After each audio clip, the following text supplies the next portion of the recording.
जी हाँ साथियों, बहुत बहुत स्वागत करता हूँ हम अपने इस YouTube चैनल में। आज हम आप लोगों को एक छोटा सा और कॉन्सेप्ट का टॉपिक बताएंगे। ध्यान दीजिएगा, जिसका नाम है मानव में लिंग निर्धारण। ठीक ना? क्या नाम है? मानव में लिंग निर्धारण। देखिए, ये कक्षा 10, कक्षा 12 और ये आपके बोर्ड की एग्जाम में काफी इंपॉर्टेंट आने वाला प्रश्न है। तो तार से हम लोग चुटकी इसको हल करेंगे। चलिए ध्यान दीजिएगा, हम लोग पढ़ना क्या है? मानव में लिंग निर्धारण। क्या पढ़ना है? मानव में लिंग निर्धारण।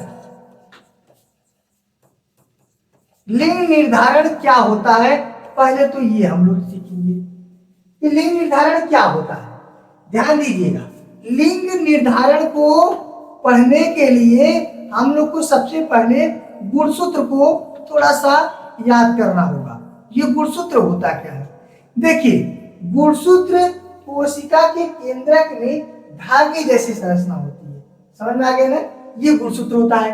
अब गुणसूत्र जो होता है, इस पर जीन उपस्थित होता है। क्या पाया जाता है? जीन। जीन क्या करते हैं?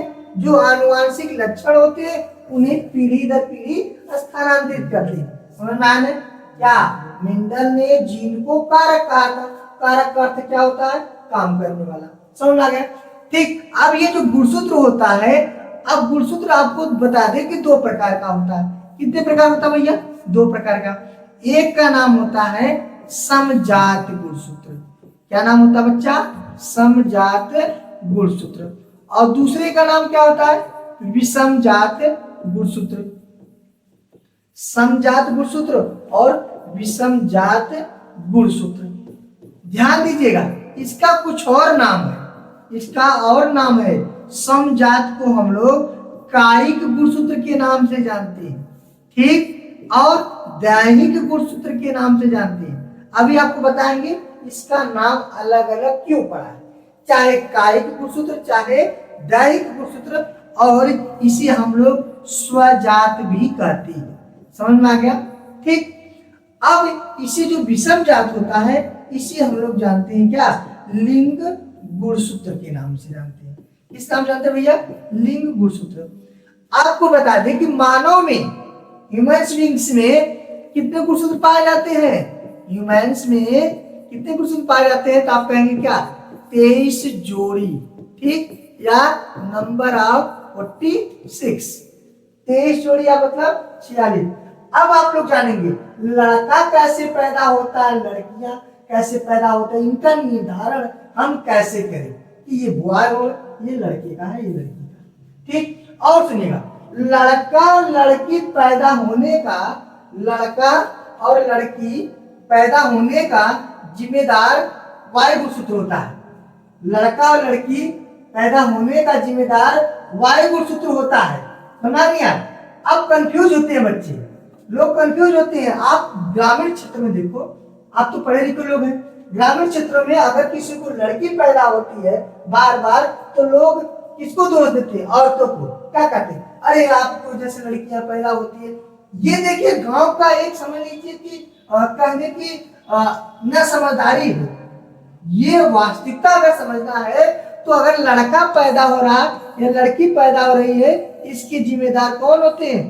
पुरुष होता है। कौन होता है? पुरुष। समझ लीजिए, गलती कौन किया? पुरुष को जैसे हुआ, और बदनाम कौन होती है? स्त्रियां होती है। सीखिएगा, वायु गुणसूत्र जो होता है यही डिटरमाइन करता है कि ये लड़का होगा या लड़की। कंफर्म हो गए? ठीक। ऐसा क्यों? बस आ रहे टॉपिक पे ध्यान दीजिएगा। अब 23 जोड़ी अर्थात 46 गुणसूत्र होते हैं, जिसमें से 22 जोड़ी नर का और 22 जोड़ी मादा का क्या होता है? समान होता है। ये नर का है और ये मादा का। 22 जोड़ी गुणसूत्र नर का और 22 जोड़ी गुणसूत्र मादा का क्या होता है? समान होता है। समान का मतलब होता है एक जैसा। समान का मतलब एक जैसा।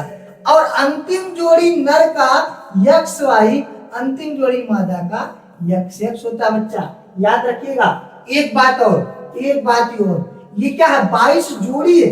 क्या है? 22 जोड़ी। बहुत लोग ऐसे 22 गलत लिखे हैं। नहीं बच्चा, ये क्या है? ये जोड़ी में लिखे हैं। अर्थात हम ऐसे भी तो कर सकते हैं, हम तो ऐसे भी तो कर सकते हैं। ये देखिएगा ध्यान से, देखिएगा, हम ऐसे भी तो कर सकते हैं। कैसे? देखिए 22 22 कितना होता है? 44 ए ये नर का और 44 ए ये मादा का, अर्थात 44 एक 45 एक 46। बताओ नर का आया कि नहीं आया?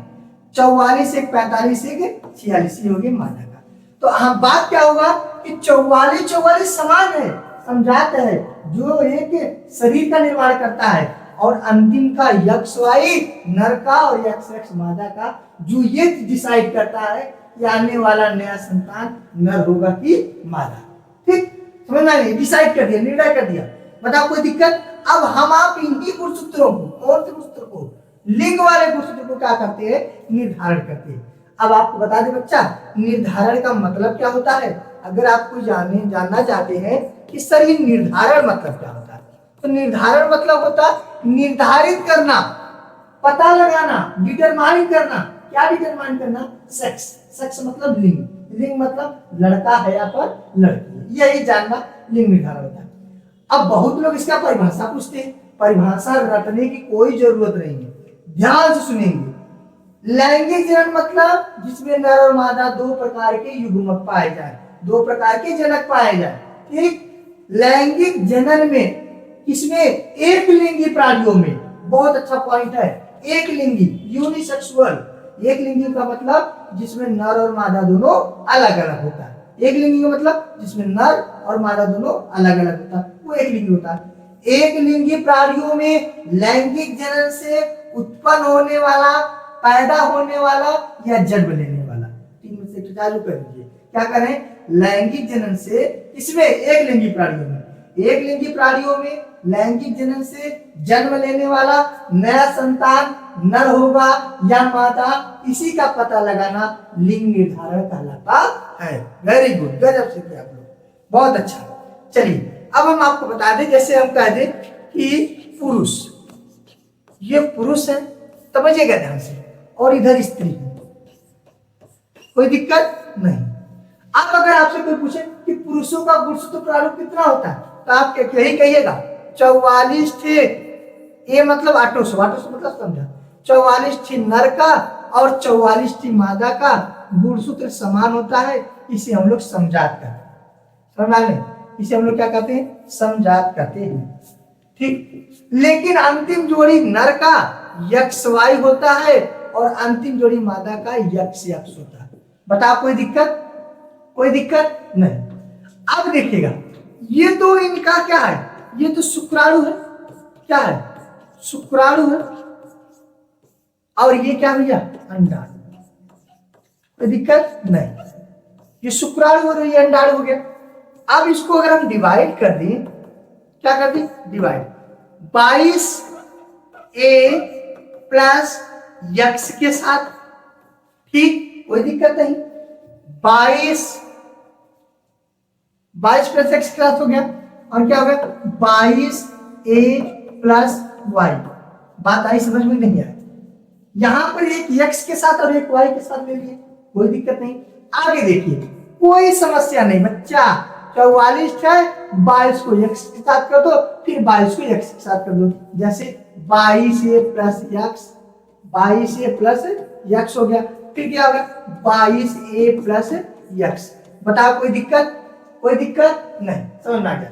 ठीक, ये 22 इसके साथ जब संलयन करता है, निषेचन करता है, फर्टिलाइजेशन करता है, अब क्या होगा? 22 22 हो जाएगा, क्या?